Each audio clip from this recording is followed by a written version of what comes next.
نحمد و نصلی علی رسول الکریم اما بعد فاعوذ باللہ من الشیطان الرجیم بسم اللہ الرحمن الرحیم قل ان صلاتی و نسکی و محیای و مماتی للہ رب العالمین وقال اللہ تبارک و تعالی فی شان حبیبہ بسم اللہ الرحمن الرحیم ان اللہ و ملائکتہ یصلون علی النبی یا ایہا الذین آمنوا صلوا علیہ وسلموا تسلیما اللہم صلی علی سیدنا و مولانا محمد وعلی آلہ و اصحابہ اجمعین۔ آپ سب احباب درگاہ لابا شریف پر عید نماز ادا کرنے والوں کو اور باقی سب دوستوں کو جو جہاں جہاں بستے ہیں ان سب کو دلی عید مبارک۔ آج بڑا ہی بابرکت دن ہے اور دعا ہے کہ اس دن کی برکتیں، رحمتیں اور سعادتیں ہم سب کو نصیب کرے۔ اس دن کو بہت اہم نسبت حاصل ہے حج کے ساتھ کہ ان دنوں میں حجاج اکرام مکہ مکرمہ پہنچ کر عرفہ، منا، مزدلفہ میں حاضری دے کر حج کے ارکان ادا کریں گے، پھر طواف زیارت کریں گے، قربانی کریں گے۔ دعا ہے کہ اللہ تبارک و تعالیٰ ان کا حج قبول فرمائے، اور دعا ہے کہ اللہ تبارک و تعالیٰ ہم سب کو بھی اس بابرکت دن کی رحمتوں سے نوازے۔ تو ہم اور آپ حضور علیہ الصلاۃ والسلام کی پیروی اور سنت میں اس دن قربانی کرتے ہیں، تو جن احباب پر قربانی واجب ہے وہ قربانی کریں، اور اس کے ساتھ ساتھ ہم ضرور یہ بھی دھیان رکھیں کہ ہم اس بابرکت دن اپنے خاندان کے ساتھ، اپنے والدین کے ساتھ، اپنے رشتہ داروں کے ساتھ، اپنے پڑوسیوں کے ساتھ، سب احباب کے ساتھ، سب لوگوں کے ساتھ کھلے دل کے ساتھ محبت اور پیار سے ملیں اور اپنے دل سے کدورتیں، کثافتیں اور ناراضگیاں ختم کر دیں۔ بے شک اللہ تبارک و تعالیٰ ان انسانوں کو پسند کرتا ہے جو اپنے دل سے کدورتیں دور کر دیتے ہیں، بوجھ ختم کر دیتے ہیں اور اپنے دل کو مزکا اور مصفا بنا دیتے ہیں۔ ہم اور آپ تو بطور خاص طریقہ اہل نقشبندیہ سے وابستہ ہیں اور ذکر کرنے کی ہمیں ہمیشہ تاکید کی جاتی ہے۔ ہم پر تو یہ بطریقہ اولا یہ چیز لازم ہے کہ ہم اس چیز کا خیال رکھیں، اور اس بابرکت دن ہم ضرور جو ضرورت مند لوگ ہیں ان کا ضرور دھیان رکھیں، اور جو بھی ہم قربانی کریں یا جو بھی ہمارے پاس کھانے پکانے کی چیز تیار ہو تو ان میں اپنے پڑوسیوں کو، ضرورت مند لوگوں کو، غریبوں کو ضرور یاد رکھیں، تو یقیناً یہ ہمارے لیے بہت بڑی سعادت ہوگی۔ اس دن ہم سب یہ دھیان رکھیں کہ اپنے بچوں کے ساتھ زیادہ ٹائم گزاریں۔ ویسے بھی ہمیشہ یہ دھیان رہنا چاہیے کیونکہ یہ اولاد ہمارے لیے بہت بڑی ذمہ داری ہے اور سعادت بھی ہے، تو اپنے اس ذمہ داری سے ہم بھاگنے کی کوشش نہ کریں۔ بچے پیدا کرتے وقت تو ہم بڑے خوش ہوتے ہیں، مبارکباد دیتے ہیں اور ساتھ میں ہم مٹھائیاں بانٹتے ہیں، لیکن پھر جب بچے بڑے ہو جاتے ہیں ان کی ذمہ داریاں سر پر آن پڑتی ہیں اور ان کی تربیت کا مرحلہ آتا ہے، ان کو سکھانے کا مرحلہ آتا ہے، تو ہم اس سے بعض اوقات جی چراتے ہیں، اس سے دامن بچانے کی کوشش کرتے ہیں، تو یہ بالکل ہمیں زیب نہیں دیتا۔ اور ہمارے معاشرے میں بطور خاص یہ تو بہت یہ ایک کمزوری پائی جاتی ہے کہ اپنے بچوں کی تربیت کے لیے اوروں پر انحصار کرتے ہیں کہ بھائی یہ مدرسے میں گیا ہے، یہ اسکول میں گیا ہے، یہ استاد کے پاس گیا ہے، یہ وہ اس کو سکھائے گا۔ تو جتنے فقراء اہل ذکر جماعت ہیں ان کو یہ اچھی طرح سمجھ لینا چاہیے کہ یہ کسی مدرسے کے استادوں کی یا کسی اسکول کے استادوں کی ذمہ داری نہیں ہے، اور یہ ہماری ذمہ داری ہے۔ اور یہ بھی ہم سب کو سیکھ لینا چاہیے کہ بچے ہمارے لیکچر اور تقاریر سے فائدہ مند متاثر نہیں ہوتے، فائدہ حاصل نہیں کرتے، وہ ہمارے اپنے عمل سے سیکھتے ہیں۔ اگر آج ہم اپنے والدین کا احترام کر رہے ہیں، ان کا خیال رکھ رہے ہیں، ان کا دھیان کر رہے ہیں، تو یہ بچے پھر کل ہمارا بھی دھیان رکھیں گے۔ اگر ہم مہمانوں کا کھلے دل سے استقبال کرتے ہیں، ان کی خدمت کرتے ہیں اور ان کے جانے کے بعد بھی ان کو اچھے کلمات سے یاد کرتے ہیں، اچھے نام سے یاد کرتے ہیں، تو پھر یہ ہمارے بچے بھی کل مہمانوں کا اسی طرح اچھی طرح استقبال کریں گے اور ان کے لیے اچھے کلمات کہیں گے۔ اگر ہم پڑوسیوں کے ساتھ اچھا سلوک کرتے ہیں، ان کا خیال رکھتے ہیں، ان کی شادی غمی میں شامل ہوتے ہیں، تو پھر یہ کل ہمارے بچے بھی ہمیں دیکھ کر وہ بھی پڑوسیوں کا خیال رکھیں گے۔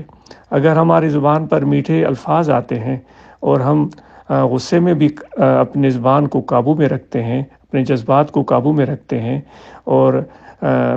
درست گفتگو کرتے ہیں، تو انشاءاللہ یہ بچے بھی کل کلا اسی طرح سے عمل کرنا شروع کر دیں گے۔ یہ ہو نہیں سکتا کہ ہم کہیں کہ ہم تو بچپن میں جوانی میں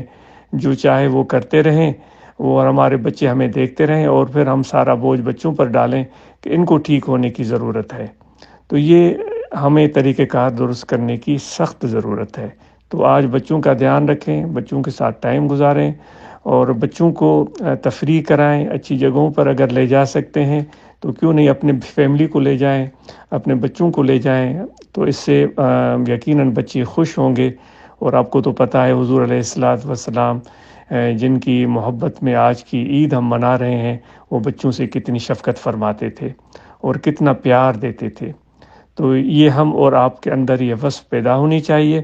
اور بچوں کو نماز کے دوران بھی ہم اہمیت دیں۔ بچے نماز میں کھڑے ہیں تو ان کو وہاں کھڑا رہنے دیں، اس کے بجائے کہ ہم ان کو وہاں سے کھینچ کر ادھر ادھر کریں، جس سے بچوں کی طبیعت پر، ان کی نفسیات پر برا اثر پڑتا ہے۔ اور یہ عادتیں ہمارے اندر بخوبی پائی جاتی ہیں کہ بچے کو جہاں بھی دیکھا تو ایسے سمجھ میں آئے گا کہ جیسے یہ کوئی انسان نہیں ہے، کوئی کرسی ہے، کوئی ٹیبل ہے یا کوئی پنکھا ہے جس کو ہم ہٹانا چاہیں تو ہٹا سکتے ہیں۔ تو یہ طبیعت ہمیں درست کرنے کی سخت ضرورت ہے، اور بچوں کو بہترین تعلیم دلوائیں اور ان کو اچھے سے اچھی تعلیم دلوائیں تاکہ یہ اپنے عملی زندگی میں کامیاب ہو سکیں۔ اور والدین اگر بچوں کو کوئی ہنر بھی سکھا دیتے ہیں تو سبحان اللہ، یہ تو نور علی نور ہو جائے گا۔ تو یہ بچے کل کلا پڑھ لکھ کر اپنے ہنر سے اپنی ضروریات کو پورا کر سکیں گے۔ تو آج کا دن بابرکت دن ہے، ہماری دعا ہے کہ اس بابرکت دن کے صدقے میں ہم سب کی مشکلات آسان ہوں، جو بیمار ہیں ان کو اللہ تعالیٰ شفا دے، اور جو مشکلات کا شکار ہیں ان کی مشکلات اللہ تبارک و تعالیٰ دور فرمائے۔ ہمارے ملک پاکستان کی جو صورتحال بنی ہوئی ہے، معاشی لحاظ سے، سیاسی لحاظ سے، دعا ہے کہ اس میں بہتری آئے،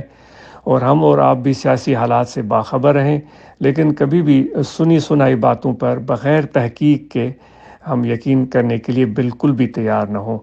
ہم اپنے دماغ کو استعمال کریں، اپنے سوچ کو استعمال کریں، اور صرف دل لگی کے لیے، ہم گپ شپ کرنے کے لیے اور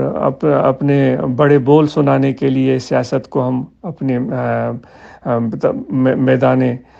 اپنے طبعی میلان کا میدان بنا دیتے ہیں۔ تو اس کے بجائے ہم حقائق کو سمجھیں، اپنے چیلنجز کو سمجھیں، اور اپنے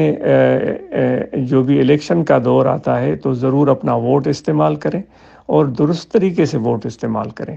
اور سوچ سمجھ کر کے ووٹ استعمال کریں۔ صرف نفرت، غصہ یا کسی کو کمتر دکھانے کے لیے نہیں، اپنے فائدے کو دیکھیں، اپنے بچوں کے فائدے کو دیکھیں، اپنے قوم کے فائدے کو، ملک و ملت کے، صوبے کے اور پاکستان کے فائدوں کو دیکھیں، اس کو مد نظر رکھ کر آپ ووٹ استعمال کریں، تو یقیناً اس سے ہمارے ملک میں بہتری آئے گی۔ باقی اس دن کی لیے آپ کو دلی عید مبارک، اور سب کو یہ گزارش ہے کہ واپس گھروں کو جائیں تو اپنے سب گھر والوں کو، خاندان کو ہماری طرف سے دلی عید مبارک پیش کریں۔ دعا ہے کہ ایسی عیدیں اللہ تعالیٰ زندگی میں بار بار آپ کو نصیب کرے، اور دعا ہے عالم اسلام کے لیے کہ اللہ تعالیٰ ان کے اندر وہ جذبہ پیدا کرے کہ وہ علم سے محبت کریں، تحقیق سے، سائنس سے اور سائنسی تحقیقات کے اندر آگے بڑھیں، اور ان چیزوں میں ہمارے اندر بڑی کمی پائی جاتی ہے۔ دعا ہے کہ عالم اسلام اس ذمہ داری کو پورا کرنے کے لیے سعی شروع کر دے، اور ہماری دعا ہے کہ پوری دنیا پر اللہ تعالیٰ اپنے رحم کی نظر فرما دے، سب انسانوں پر رحم کی نظر فرما دے، سب جہانوں پر رحم کی نظر فرما دے، سب کی مشکلات دور فرما دے۔ تو یہ گرمی کا موسم ہے، تو یہ گھومتے پھرتے ہوئے ضرور دھیان رکھیے گا کہ گرم موسم میں اپنے آپ کو تکلیف میں مت ڈالیے گا، بچوں کو تکلیف میں مت ڈالیے گا۔ ایسا نہ ہو کہ کوئی گرمی کی وجہ سے تکلیف پہنچے، طبیعت خراب ہو جائے، اور گوشت کا مقدار بھی حد کے اندر استعمال کریں. ایسا نہ ہو کہ غیر ضروری طور پر گوشت کھاتے کھاتے ہم بیمار ہی نہ ہو جائیں، کیونکہ صراط مستقیم یہی ہے کہ ہم درمیانی راستہ پر چلیں. تو بہت خوشی ہو رہی ہے آپ سب سے گفتگو کرتے ہوئے. آپ بھی مجھے وہ اپنی دعاؤں میں یاد رکھیے گا، اور اپنے یہ عاجز بھی آپ کو اپنی دعاؤں میں یاد رکھے گا. آپ سب احباب کو، سب بزرگوں کو، سب نوجوانوں کو، سب خواتین اور بچوں کو، لڑکے اور لڑکیوں کو ہماری طرف سے دلی عید مبارک. جزاکم اللہ خیر. السلام علیکم.